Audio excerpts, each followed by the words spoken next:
अस्सलाम वालेकुम। 2 दिन से जो आग और खून का खेल इस मुल्क में हो रहा है, ये इंतहाई बदकिस्मती है।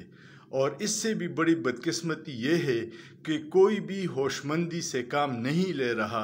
बहुत सारे लोग आग पे, जलती आग पे तेल डाल रहे हैं। 2 दिन से इंटरनेट बंद है। पाकिस्तान की माशी हालात पहले ही ख़राब है।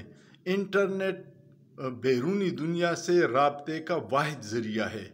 बैंकिंग सेक्टर आपकी बैठ गई है, एयरलाइन सेक्टर बैठ गया है, आपकी जो इंपोर्ट एक्सपोर्ट के ऑर्डर हैं वो बैठ गए हैं, आपके जो फ्रीलांसर हैं, बेरोज़गारी बहुत ज़्यादा है।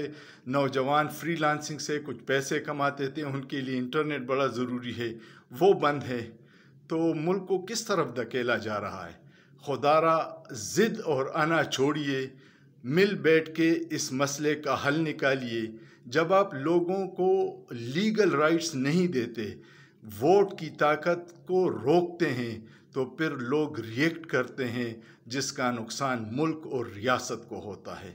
अब भी जो होशमंद लोग हैं, दरमियान में बैठ के इस मसले का हल निकाले, वरना जिस तेज़ी से मुल्क तबाही की तरफ जा रहा है, किसी का भला नहीं होगा। ये जो बड़े लोग हैं, ये तो सारे बैरूनी मुल्क भाग जाएंगे।